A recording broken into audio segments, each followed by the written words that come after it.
Salí de la sala de cirugía cerebral con el cráneo vendado y sin nadie a mi lado. Nunca esperé despertar sola en una habitación blanca de hospital. Me dijeron que la cirugía había salido bien, que el tumor había sido removido por completo. Benigno, repitió el cirujano, como si esa sola palabra pudiera borrar el peso de todo lo que me había llevado hasta allí. Pero benigno no significaba indoloro. Y despertar en una habitación estéril, con la visión borrosa, la garganta seca por el tubo de respiración, sin rostros familiares esperando junto a mi cama. La soledad de aquella habitación vacía dolía más que la incisión en mi cuero cabelludo. La enfermera ajustó mi suero intravenoso y me dio una pequeña sonrisa, de esas que nacen del hábito de ver pacientes despertando frente a sillas vacías. «Está bien», dijo suavemente. «¿Algún familiar viene en camino?» Parpadeé. Luego giré lentamente la cabeza hacia la ventana, donde el cielo de Charleston se veía pálido entre las cortinas. «No», susurré, «solo yo». Eso había sido verdad durante mucho tiempo. Mi esposo, George, murió cuando Rachel tenía 9 años. Nunca me volví a casar, ni me cuidé a mí misma, porque siempre puse a Rachel en el centro de mi vida. Todo lo que hice, cada elección, cada sacrificio, fue por ella. Vendí mi anillo de bodas para pagarle los frenillos. Trabajé en el turno nocturno en la oficina de facturación médica para que pudiera ir a una buena escuela. Crié a mis hijos con perseverancia y paciencia durante años, pero nunca le pedí que me lo devolviera, porque todo lo hice por amor, no por otra razón. Si alguna vez te has sentido olvidado por tu propia sangre, deja un comentario sobre tu historia y suscríbete a este canal, porque seguiré compartiendo historias de mi vida. Así que cuando el neurólogo me dijo que tenía una masa detrás del ojo izquierdo, presionando un conjunto de nervios, no entré en pánico. Asentí. Le di las gracias. Caminé sola hasta el coche y me senté en el asiento del conductor durante 20 minutos antes de encender el motor. No fue hasta esa noche, sentada a la mesa de la cocina con las luces apagadas, que finalmente tomé el teléfono y llamé a Rachel. «Te necesito», dije. Las palabras se sentían ajenas en mi boca, como si las hubiera tomado prestadas de otra persona. «Por supuesto», respondió al instante. «Solo dime cuándo». Y así exhalé. No me había dado cuenta de cuánto tiempo había estado conteniendo la respiración. La cirugía fue programada para mediados de febrero. Rachel dijo que vendría desde Atlanta, que se quedaría el fin de semana, que me ayudaría a instalarme de nuevo en casa. Empecé a prepararme como si ya estuviera en camino. Lavé las sábanas de la habitación de invitados, compré el granola de almendras que le gustaba. Incluso saqué su manta rosa favorita del armario de ropa blanca y la coloqué cuidadosamente al pie de la cama de invitados. Pero 2 semanas antes de la operación volvió a llamar. Su voz sonaba alegre, demasiado alegre, ensayada. «Mamá, tengo un pequeño conflicto», dijo. Esperé. El silencio se alargó entre nosotras. Es un retiro de liderazgo. La firma de Greg lo programó a última hora. Es en Miami, y se espera que vayan todas las esposas. Ya está todo pagado. Iré la semana siguiente, lo prometo. La cirugía no se podía reprogramar. Ese es el problema con una masa presionando tu cerebro. No espera con cortesía. Aún así, dije, lo entiendo. Porque los viejos hábitos mueren con dificultad. Porque una parte de mí, incluso en ese momento, esperaba que cambiara de opinión. No lo hizo. La mañana de la cirugía, me cepillé los dientes mientras miraba mi reflejo. Parecía un fantasma de mí misma. El cabello recogido, el rostro pálido. Sería la última vez que me vería como yo en mucho tiempo. El taxi llegó puntualmente. El conductor me preguntó si alguien me acompañaría. «No», dije, «solo yo». En el hospital, llené los formularios con manos temblorosas. Puse a mi vecina, Susan Lane, como contacto de emergencia. Cuando la enfermera me llevó por el pasillo en una camilla, los paneles del techo pasaban como nubes. Me concentré en respirar, inhalar, exhalar, inhalar, exhalar. Recuerdo al anestesiólogo diciéndome que contara hacia atrás. Luego, oscuridad.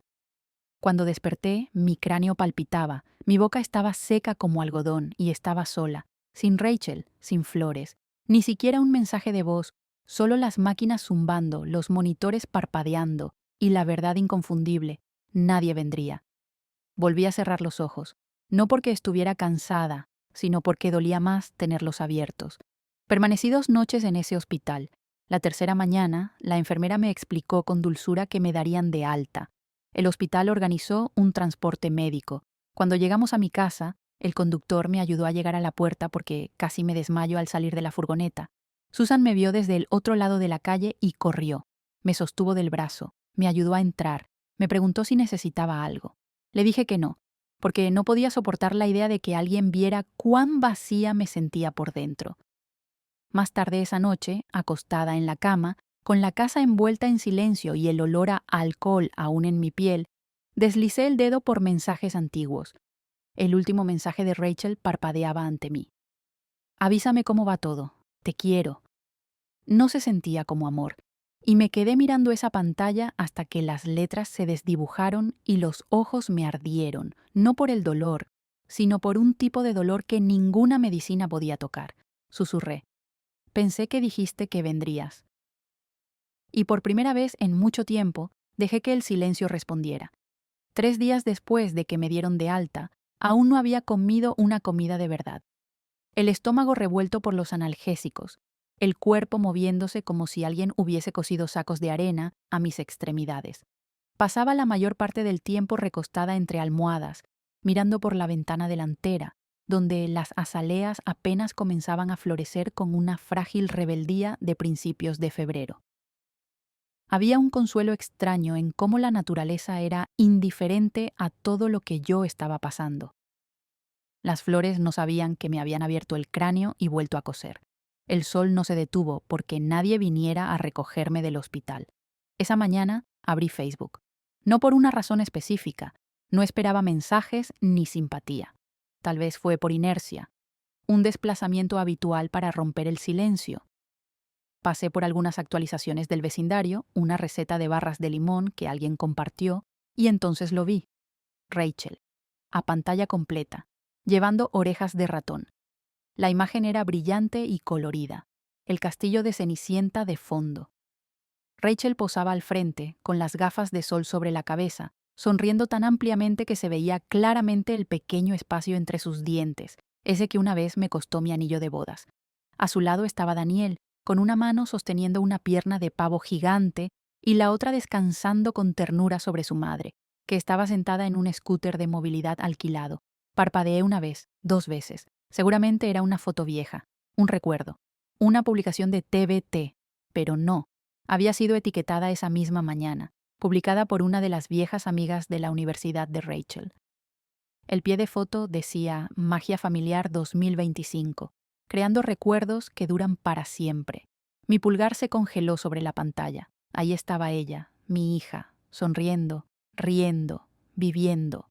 No en Miami para un retiro de liderazgo, no recuperándose de una gripe de última hora, sino en Florida, empujando a su suegra como si fuera realeza. No lloré, no grité, ni siquiera solté un suspiro. Algo dentro de mí se apagó, tan silencioso que sentí como si lo estuviera viendo desde fuera de mi propio cuerpo. La siguiente publicación era un video. La voz de Daniel, alegre y exagerada, narraba mientras Rachel ayudaba a su madre a subir a un bote para un paseo. «Con cuidado, mamá», dijo dulcemente. «Agárrate bien». Entonces una voz detrás de la cámara, quizás de un familiar de Daniel, gritó: «Eres la mejor nuera del mundo». Y fue ahí cuando me golpeó. No las orejas, no el castillo, no los churros, sino esa palabra, hija. Como si todo lo que yo había hecho, cada rodilla raspada, cada almuerzo preparado, cada noche en vela cuidándola entre fiebres y exámenes, hubiera desaparecido. No solo estaba eligiendo a otra persona, estaba convirtiéndose en alguien de otra familia. Me quedé sentada allí por un largo rato. El teléfono se calentaba en mi mano, pero no lo sentía. Lo que sentía era una especie de claridad punzante, como cuando tu visión se enfoca después de estar borrosa mucho tiempo. La ira no subió, la tristeza no me arrolló. Lo que llegó fue algo más limpio, determinación. Entonces abrí la aplicación de mensajes. Escribí exactamente una frase. Espero que los fuegos artificiales hayan sido lo suficientemente fuertes como para ahogar la culpa. Presioné enviar. Cerré la aplicación. Dejé el teléfono en la mesita de noche y me recosté entre las almohadas. No temblé, no parpadeé, solo escuché. La sangre rugiendo en mis oídos, el ventilador del techo tambaleándose levemente sobre mí. el espacio donde solía vivir Rachel en mi corazón, encogiéndose como papel seco. El teléfono sonó menos de un minuto después. Su nombre apareció en la pantalla. No me moví. Sonó otra vez. Estiré la mano y presioné el botón de volumen para silenciarlo. Llegó un mensaje de voz. Me prometí no escucharlo. Pero, por supuesto, lo hice. Su voz sonaba apurada, sin aliento. Mamá, sé cómo se ve esto, pero no es lo que piensas. Se suponía que íbamos a estar en Miami, pero los padres de Greg nos sorprendieron con entradas para Disney en el último minuto, y no quise causar una escena. Siguió hablando, como siempre lo hacía cuando intentaba escapar de su propia culpa. No pensé que importara si me ausentaba unos días más. Pensé que estarías descansando. Greg dijo que sería mejor si íbamos. Ahí estaba. La raíz de todo. Ella no quería decepcionarlos, así que me decepcionó a mí, otra vez. Y de alguna manera, en la jerarquía de su mundo, eso se había vuelto aceptable. Terminó el mensaje con un susurro. Por favor, llámame. No quise hacerte daño. Pero lo hizo, no con crueldad, sino con descuido, con conveniencia. Y ese es el tipo de dolor que no deja una marca visible, pero que rompe algo más profundo, algo que llevas toda una vida construyendo. Dejé que el mensaje se repitiera una vez, 2 veces, hasta que el icono de batería parpadeó en rojo. Entonces apagué el teléfono y lo coloqué boca abajo. Esa tarde, Susan Lane tocó a mi puerta. Me trajo un pequeño recipiente con sopa. Dijo que no me había visto caminar y que se había preocupado. ¿Estás bien, Margaret?, preguntó con suavidad. Sonreí, una sonrisa delgada, automática. Solo estoy descansando. Asintió. Parecía que quería decir algo más, pero no lo hizo. Después de que se fue, me senté junto a la ventana de la cocina y encendí una vela, no como una oración, solo como una señal, una pequeña llama en un mar de silencio, una forma de decir, sigo aquí, aunque nadie lo recuerde. Cuando el sol se filtró entre las persianas, a la mañana siguiente mi teléfono volvió a la vida, solo para entregar una avalancha de notificaciones que ya esperaba. Ningún ¿cómo está tu cabeza? Ningún ¿disminuyó el dolor durante la noche? Solo recordatorios de que había fallado en cumplir una función, como si estuviera retrasada con una factura, no recuperándome de una cirugía cerebral. El primer mensaje era de Rachel. Hola, no estoy segura de qué pasó, pero la transferencia mensual no se realizó. ¿Todo bien? El segundo llegó una hora después. ¿Puedes avisarme? Estamos atrasados con la hipoteca. Luego otro, más corto, más seco. ¿Mamá? Y finalmente, el que decía más que todos los anteriores juntos. Greg cree que quizá hubo un error de tu lado. ¿Puedes revisar? Ni siquiera puse los ojos en blanco. Ya no me quedaba energía para ese tipo de reacción.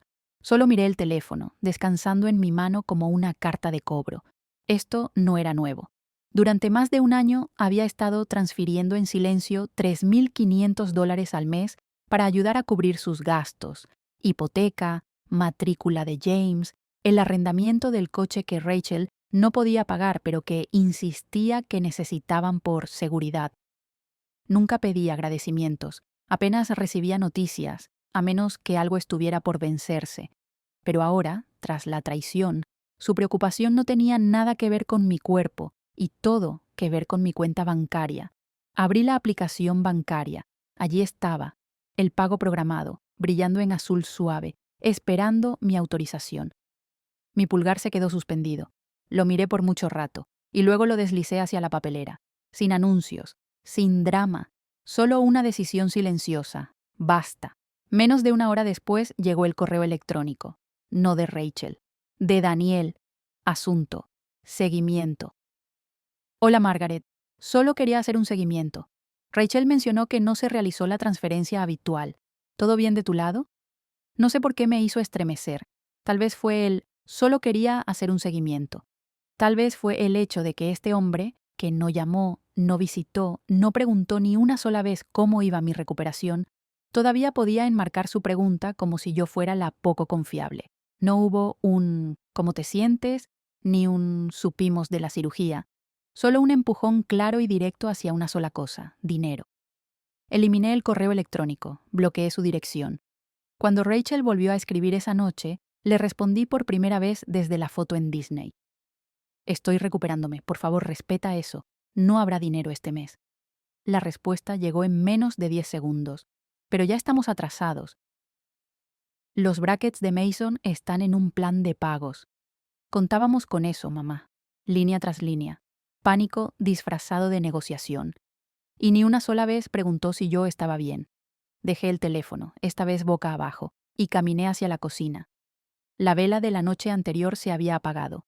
La encendí de nuevo, una pequeña llama de desafío, un susurro de identidad. Esa noche, el timbre sonó poco después de las 7. No fue un golpe suave, no fue vecinal, no fue Susan, fue agudo, con intención. Abrí la puerta interior, pero dejé el pestillo de la mosquitera cerrado. Daniel Hartley estaba en el porche, vestido con un blazer azul marino sobre una de sus camisas de golf caras y presumidas. Su SUV permanecía encendido en la entrada, con las luces delanteras aún brillando sobre mis hortensias. Sonrió, como si fuésemos viejos amigos poniéndonos al día después de la iglesia. Rachel está en el coche, dijo, asintiendo con la cabeza hacia atrás. No quiso entrar si aún estás molesta. Miré más allá de él. Ella estaba sentada en el asiento del pasajero, con la cabeza baja, fingiendo deslizar el dedo por la pantalla. Demasiado cobarde para mirar hacia arriba, demasiado ensayada como para ser espontánea. Daniel carraspeó. Mira, dijo, bajando la voz como si esto fuera algún tipo de arbitraje privado. Sé que las cosas se pusieron algo complicadas, pero este bloqueo no es sano, es dramático. No dije nada, cambió de postura. Rachel ha estado muy estresada. La hipoteca tiene 2 meses de atraso. La escuela de James no da prórrogas. Y cortarnos sin decir nada, eso no es propio de ti. Casi me reí. No porque fuera gracioso, sino por cómo dijo cortarnos como si yo fuera una compañía de servicios. Crucé los brazos.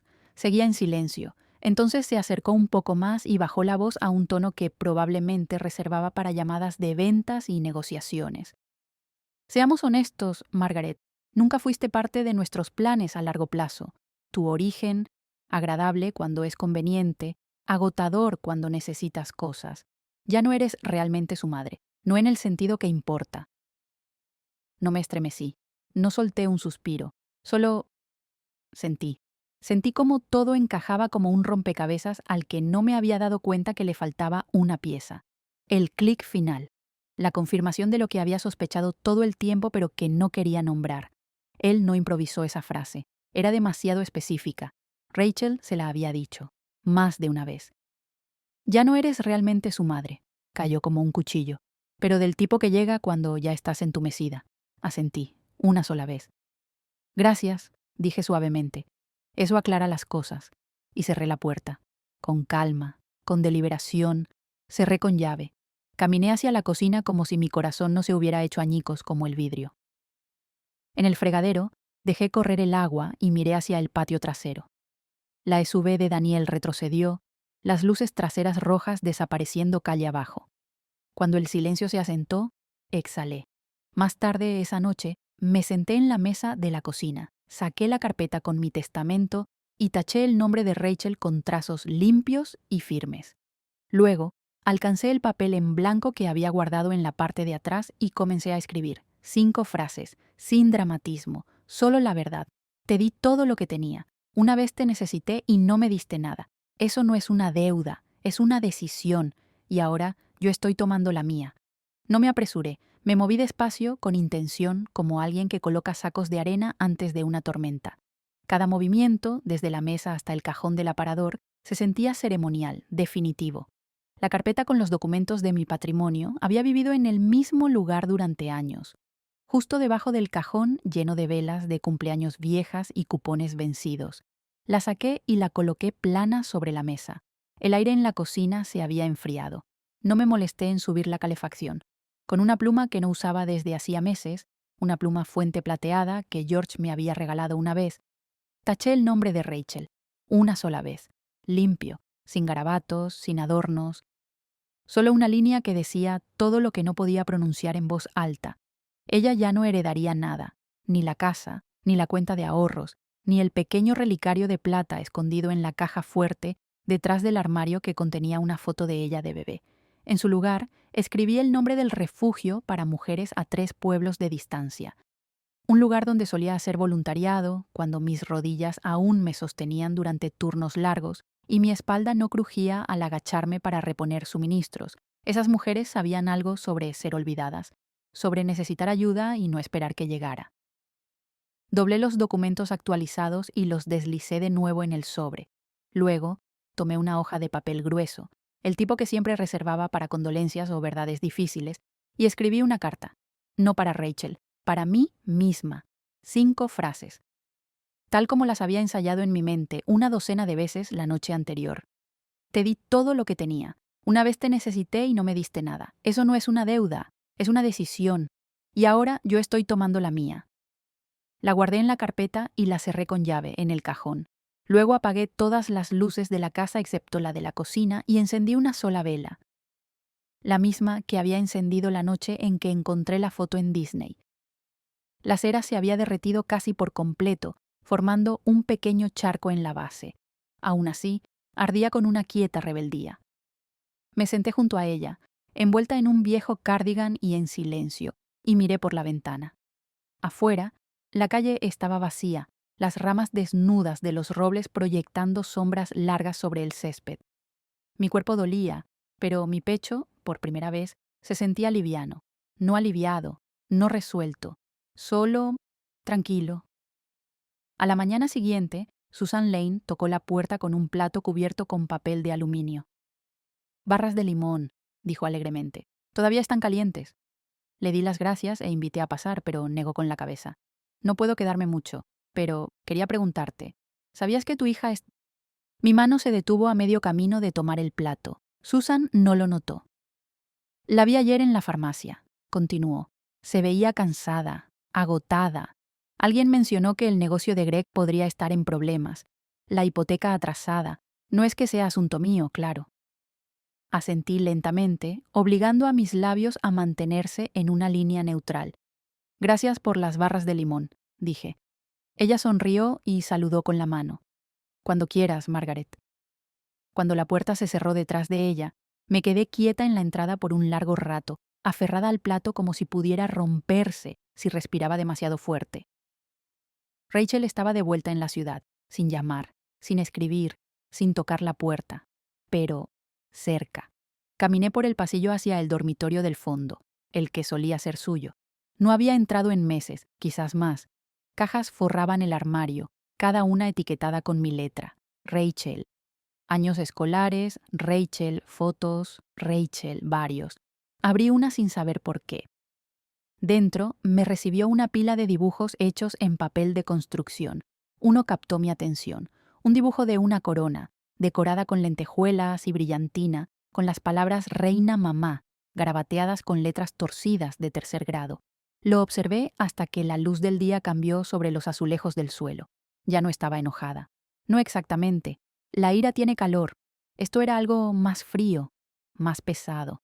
Una especie de resignación que se asienta en los huesos cuando te das cuenta de que has estado de luto por alguien que aún está vivo. Deslicé el dibujo de nuevo dentro de la caja y cerré la tapa. No lo tiraría. Pero tampoco perseguiría a su autora.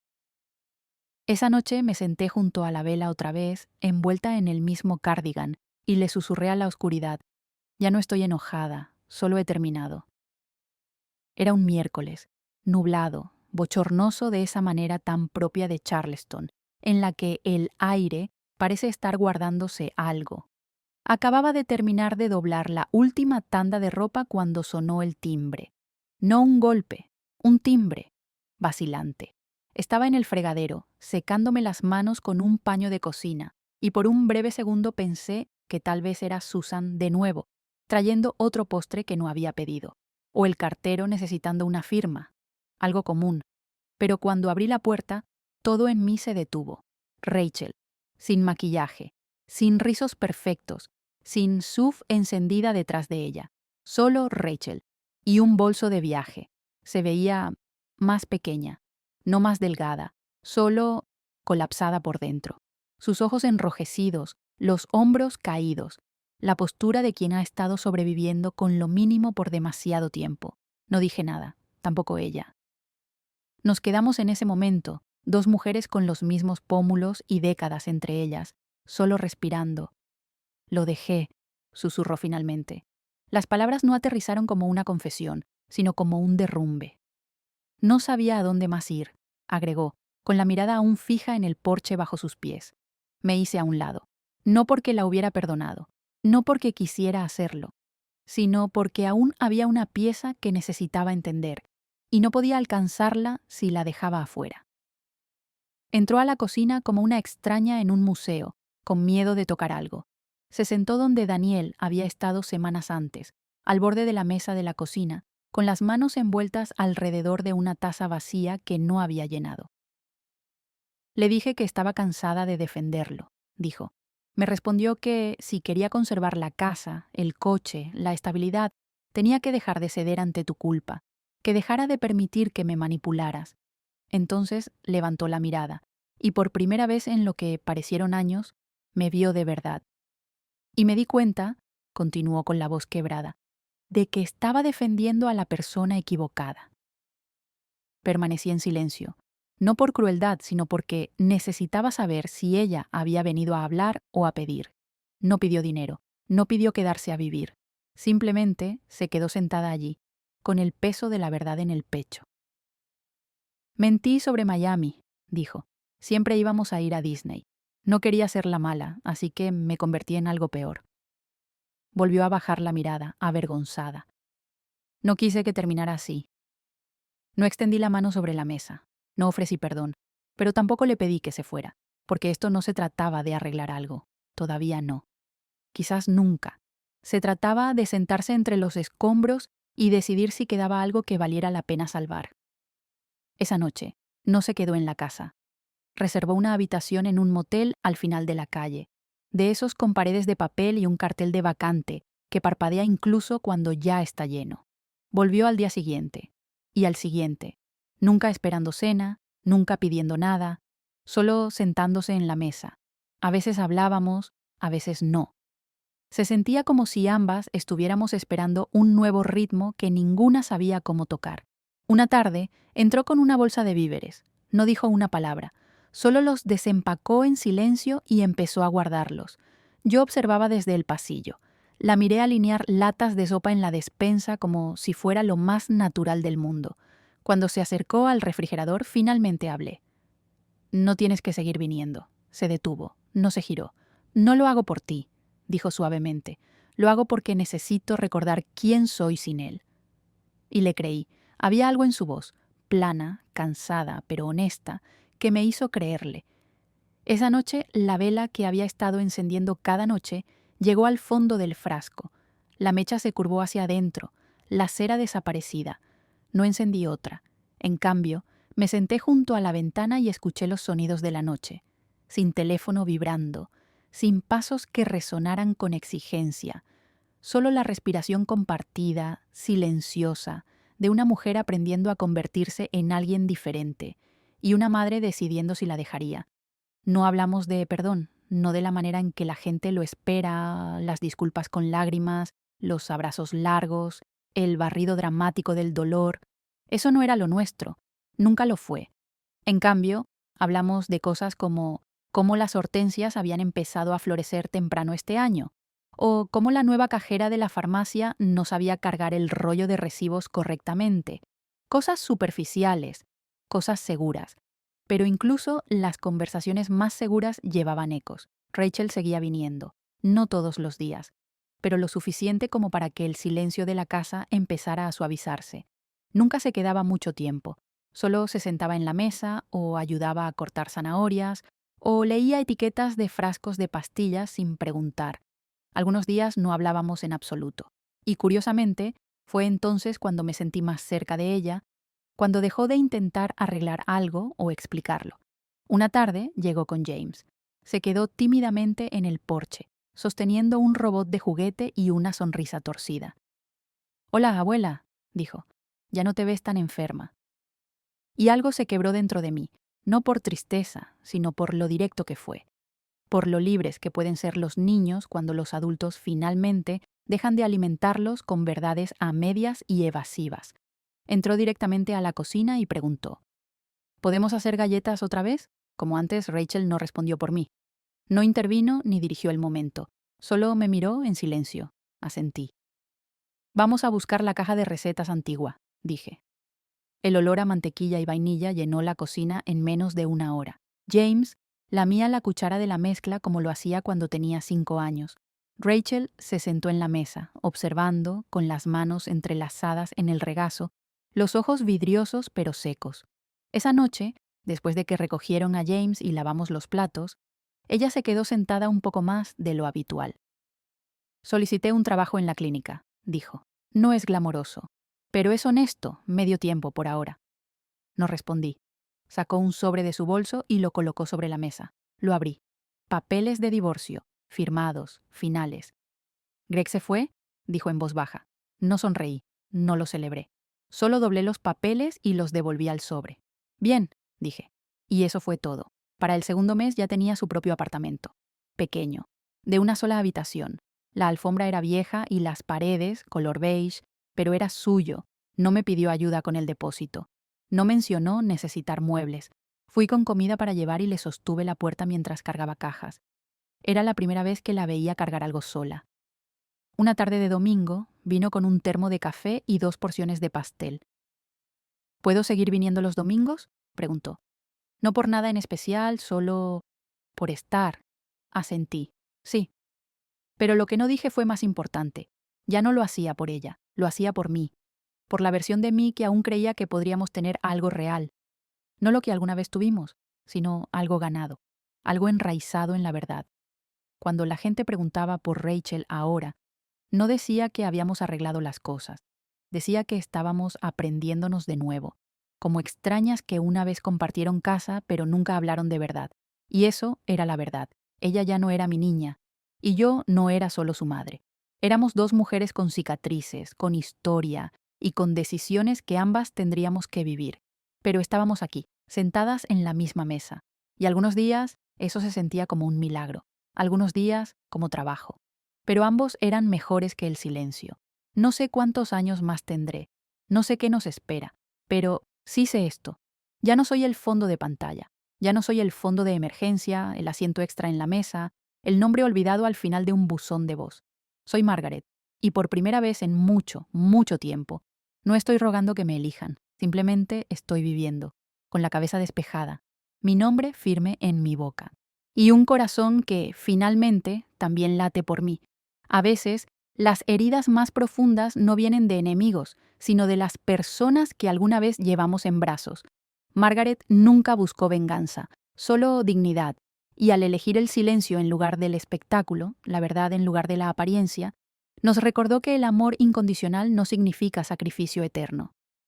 Como una vela encendida en una habitación silenciosa, la fuerza de una madre a menudo pasa desapercibida, hasta que esa luz se apaga. Si esta historia tocó algo dentro de ti, tal vez hoy sea un buen día para llamar a alguien que dio sin pedir nada a cambio. Nunca se sabe qué esperanza silenciosa puede estar esperando al otro lado de esa línea. Esta es una historia ficticia que no pretende ofender ni señalar a nadie.